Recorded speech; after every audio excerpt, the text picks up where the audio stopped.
had what we thought was a routine outbreak of kennel cough. A mysterious respiratory illness is affecting dogs across the country. So if we raise $100,000, that will be $10 million of medical debt that is canceled out. One woman's final wish is now wiping out millions in medical debt. And we look at former First Lady Rosalynn Carter's impact on mental health awareness.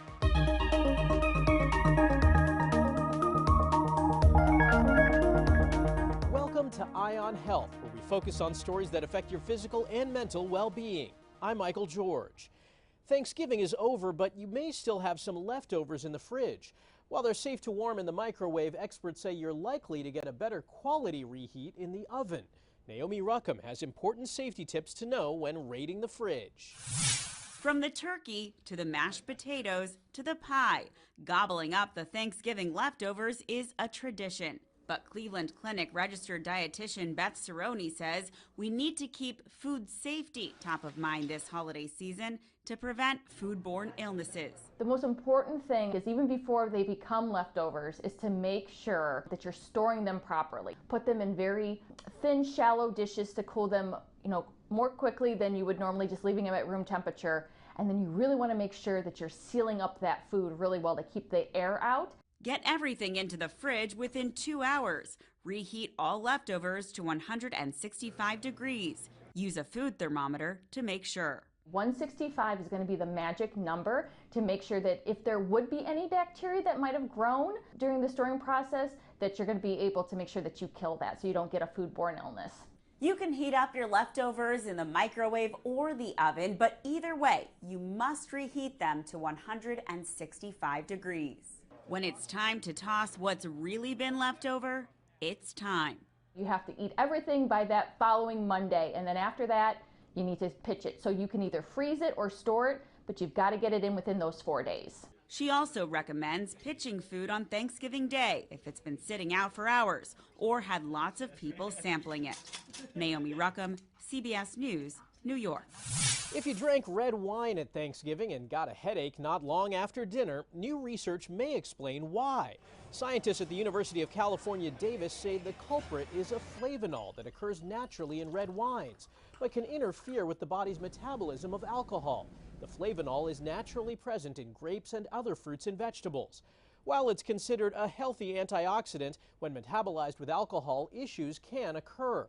The result is a buildup of an inflammatory toxin that can cause facial flushing, headache, and nausea. These red wine headaches are not the same as a hangover. Instead, they occur just 30 minutes to 3 hours after drinking 1 to 2 glasses. It's supposed to be the most wonderful time of the year, but a new survey finds Americans are feeling stressed out. Dina Demetrius shares some expert tips on how to tamp down the holiday blues and increase the joy.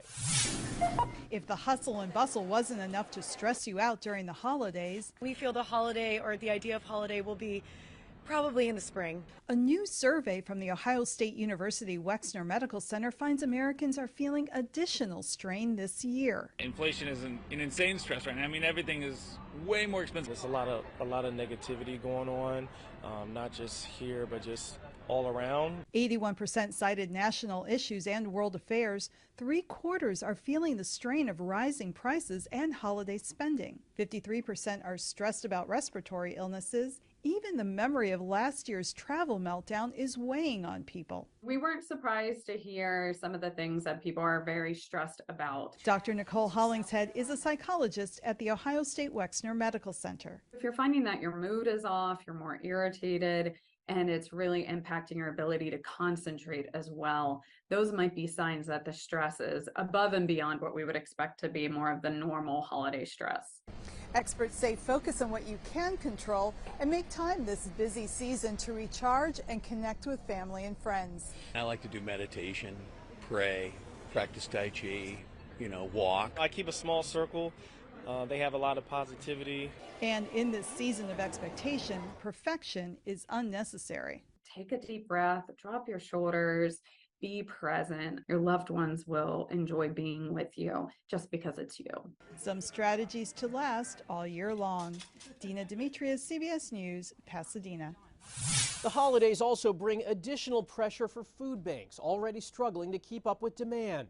Data from the Department of Agriculture shows the food insecurity rate last year rose for the first time in more than a decade. We are in the worst state of hunger since the 1930s. Oregon Food Bank President Susanna Morgan says income inequality is driving hunger. She says cash donations to food banks are most efficient, but any type of help is welcome. We can buy 3 to 4 times as much food as you can because we're buying it by the truckload. So please do make financial donations, restricted to food or not, as your heart desires. Please volunteer your time. We count on volunteers for being able to do the huge amount of food distribution across the country. And please join us to advocate with our mayors, our elected officials, our congresspeople. The top causes of food insecurity, according to the Christian nonprofit organization Feeding America, are poverty and unemployment, lack of affordable housing and health care, and systemic racism and discrimination. A mysterious respiratory illness affecting dogs has popped up in several states across the country. As Bradley Blackburn reports, it can take a quick turn for the worse. An unknown respiratory illness is hitting dogs around the country and sometimes turning deadly. I just want to cry. I know. It's been very difficult. Veterinarians at Spoke Animal in Washington state have been dealing with it since September. At one point, 80% of shelter dogs were sick and 2 have died. We had what we thought was a routine outbreak of kennel cough. They're testing everything that they could think that it is. It's largely coming up negative. 3,000 miles away in New Hampshire, Kaylee and Ryan Gordon have kept their Australian Shepherd Toby in quarantine for the past few weeks. It was getting so bad. He was up all night last night coughing. A lot of people said it looks like kennel cough and then turns into something that's kind of like pneumonia. They say Toby is improving, but it'll be another few weeks before he can be around dogs again. Veterinarians say this mystery illness is spread through interactions with other dogs, and some health departments are telling people to keep their pups away from places like the dog park, groomer, or boarding facility. They need their exercise, and it's hard to get the exercise without walking them or coming out here in the city. Symptoms include coughing, sneezing, nasal or eye discharge, and lethargy. And if acute pneumonia sets in, some dogs can die within 2 days. While there's no treatment, veterinary doctor Mike Hutchinson says vets can still help relieve the symptoms. There's no really good antiviral on the market. However, we can support the symptoms, sometimes by nebulizing them or giving them some support fluids, things that they need. Experts say it's a good idea to make sure your pet is up to date on vaccines, including those that protect against respiratory illnesses. Bradley Blackburn, CBS News, New York. Former First Lady Rosalind Carter died earlier this month at the age of 96. Born in Plains, Georgia, she helped propel Jimmy Carter to the White House and became one of the most consequential First Ladies in history. She was the first to regularly sit in on cabinet meetings and became only the second First Lady to go before Congress as she pushed to improve mental health treatment, one of her most important causes. I spoke with psychologist Dr. Benjamin Miller about the mental health legacy Rosalind Carter leaves behind. Doctor, thank you so much for joining us. We want to talk about Rosalind Carter's legacy, and mental health is such a huge and lasting part of that. If you can talk about how did she first get involved with mental health as a cause that she wanted to champion? Well, like many of us, Mrs. Carter had firsthand experience. She had those in her life who had experienced mental illness, and she saw what the systems weren't doing to help. So like many of us, we look around and we try and find ways that we can get help for those loved ones in our lives. And Mrs. Carter saw that there wasn't a system able to really be able to step in and support those around her. So she did something about that. And for decades, this woman, amazing leader, was able to stand up and fight for those voices that were unheard. She was able to bring mental health out of the shadows and put it into the light so that it got the attention that it needed nationally as well as locally in our communities. We talk so much nowadays about breaking the stigma of mental illness. She was doing that work decades ago. She was really ahead of the game on this. She was. And when you look back, it's amazing that we had so much attention given to mental health in the 70s. I mean, here we are in 2023, and we talk about mental health all the time. We have celebrities that come forward and describe their own journey. But back then, people realized there was a huge stigma attached to it. And it wasn't common for local or even national folks, celebrities and others, to be able to come forward and share their story. Mrs. Carter really set a precedent for that. What are some of the things that we still need to address that that Mrs. Carter has been speaking about for so long? One of the most significant issues is the issue of parity. And for the folks that are watching this and aren't familiar with that, basically we've treated mental health benefits different from our medical benefits. And thanks to some legislation that was passed, and a lot of because of her championing this legislation too, we've been trying to right that wrong, trying to make mental health benefits at the same level as medical benefits. But it's taken time. And despite the fact that the law has been on the books now for over a decade, we still don't have the enforcement that we would like to see. And Mrs. Carter was really big on this, making sure that we hold people accountable to what they said they were going to do, make them accountable to the policies that were passed to really enforce that mental health parity. That is one big one. Well, Doctor, thanks so much for sharing your perspective. We appreciate your time. Thank you for the time. November is Pancreatic Cancer Awareness Month. Pancreatic cancer is rarely found at its early stages when the chance of curing it is greatest. That's because the symptoms are often vague and the cancer is not detected until after it's spread to other organs. If pancreatic cancer is found earlier, survival is actually better. It's still not great. If you have localized pancreatic cancer, about 44% of people will still be alive at 5 years. But if it's already spread, it's down to 3%. Dr. William Dayat is the Chief Scientific Officer for the American Cancer Society. He says imaging tests, ultrasounds, and biopsies are the ways to diagnose pancreatic cancer, but they're not enough. Research and innovation to find cancer in a much easier way, because the symptoms are so nonspecific, is really important. Symptoms include belly pain that spreads to the sides or back, loss of appetite, weight loss, and yellowing of the skin or eyes. Coming up, we take a closer look at one overlooked aspect of airline safety, pilot mental health, and how one woman's dying wish is helping to erase millions in medical debt.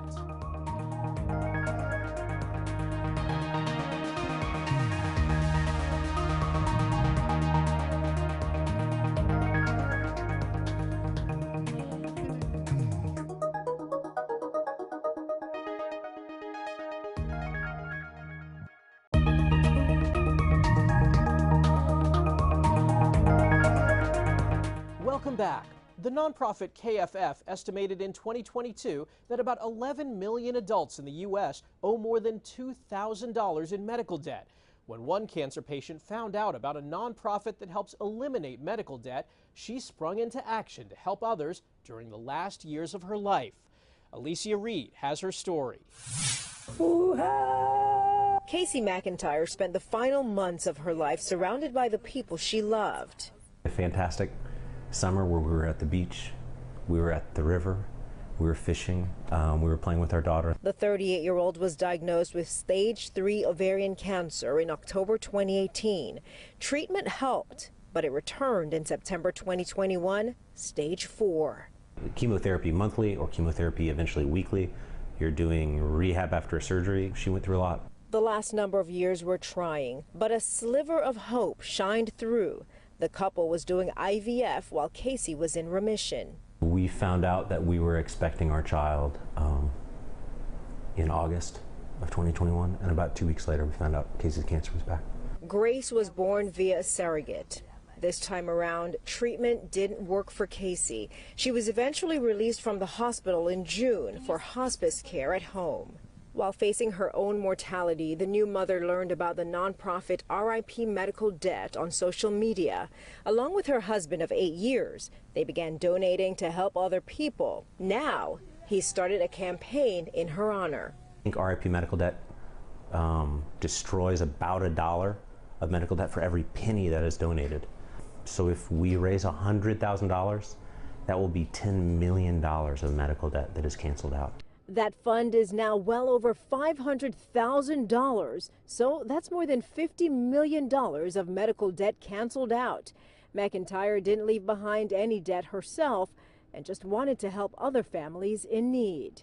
Alicia Reed, CBS News, New York. Flyers were shaken last month by the story of a pilot accused of trying to shut down the engines of an airliner in mid-flight.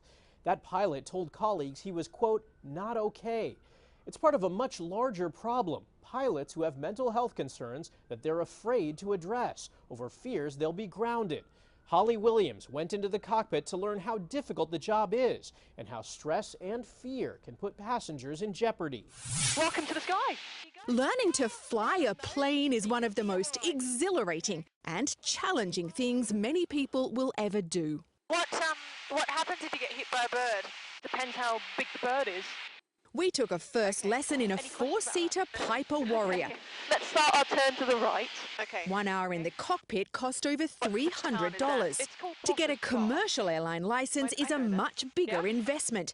In the US, it can take 2 years of training and cost around $100,000. And keeping a pilot license requires regular medical checkups with a Federal Aviation Administration examiner, at which all medical conditions and treatment must be disclosed. Many pilots are afraid that they will permanently lose their medical certificate if they are diagnosed with depression or anxiety. Serious mental health issues like bipolar disorder and psychosis automatically disqualify a pilot from flying. But according to the FAA, some other mental health issues, if treated, do not permanently disqualify a pilot. A mental health diagnosis is not a career ender. In reality, though, pilots may avoid seeking help for mental health issues because they'll have to reveal it to the FAA, fearing the loss of their career and income, even if it's temporary. If a pilot is pulled from duty, while most are able to go back to flying, it can be highly expensive for them to undergo that evaluation. It can be very prolonged, having negative repercussions on the pilot that they alone bear. Horror stories about pilot mental health issues often make the headlines. Experts told us it's not airline disasters we should be worrying about the most. They're highly unlikely, with the odds of dying in a plane crash around 1 in 11 million. But instead, the well-being of pilots. A Harvard study showed over 12% of them likely suffer from depression. But what we're really interested in are the pilots in the middle, the pilots with mild symptoms. How do we address that population and ensure that they get the care that they need before it becomes a significant problem? Back at flight school, Is the landing the hardest bit? In my opinion, it is. but the hardest bit for many airline pilots is daring to seek treatment for the same mental health issues that many of us face. Holly Williams, CBS News, London. Every year, an estimated 20,000 people in the U.S. donate their bodies after death to science. To honor the families of donors, students at Penn State College of Medicine hold an annual event to say thank you and to explain why the donations are so important. Nigel Ravita is a second-year med student. Just being able to take part in that and learn stuff from things that beyond the classroom and beyond the textbooks that we have to see it, up close and personal, it just means that much more, and it's very humbling. Students and teachers say body donation is an important act that helps to educate and prepare the next generation of doctors and physician assistants. After the break, how aspiring doctors are being trained to help any and all patients. And a mom of premature twins shares their remarkable journey.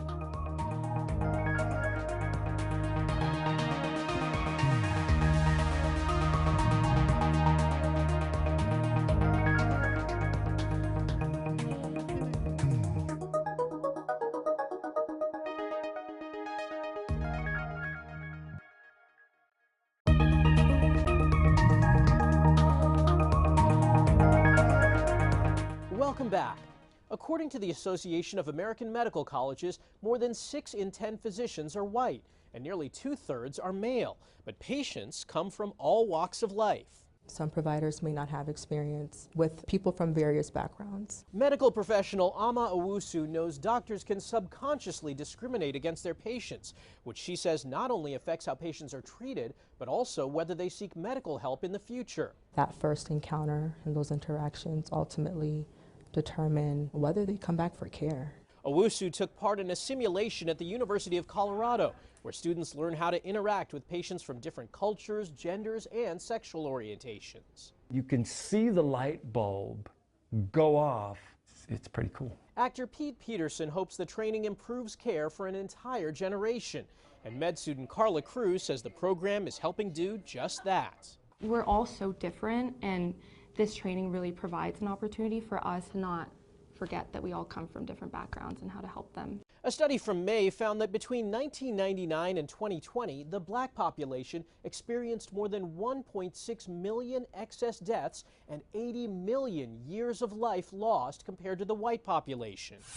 Housing and hunger are two of the biggest issues plaguing vulnerable children across our country. That's according to the Children's Health Watch organization, which has spent decades supporting families in need. Dr. Malika Marshall shows us how the group helped make dreams come true for one mother. Yeah, it's hard to get around the corners. Yeah. Valencia Latus was gainfully employed, but when COVID hit, the bottom fell out. I cannot go to work. All my kids have COVID. Only my husband go to work. Then he had to stop working. To make matters worse, 2 of her 5 children dropped off their growth curves, one due to severe food allergies, so preparing meals became unaffordable. We have to make different kind of food for the kids. Valencia turned to Children's Health Watch, a national network of researchers and pediatricians centered at Boston Medical Center. Its main goal to improve the health outcomes of babies and toddlers by addressing food and housing insecurity. Dr. Sandel is the housing doctor and I'm the hunger doctor, but we work very closely together because those are the twin demons. We always talk about canaries in the coal mine. Well, you know, the babies are our canaries, but of course they're also invisible. You know, they're not shutting down Congress. Children's Health Watch has interviewed over 80,000 families and has been able to show policymakers that children in assistance programs are in better health. Take tax credits. When you can translate it to that extra $1,000 in some family's pocket, may result in 8% lower premature births or 10% higher rates of babies being healthy, born with a healthy weight, then it all of a sudden clicks. Children's Health Watch not only supported the growth of Valencia's children, but also helped her achieve a lifelong goal. We were able to step in and be able to assist her to get over that hump. And last month she bought her house. That's one of my big dreams. A dream most of us have. Dr. Malika Marshall, CBS News, Boston.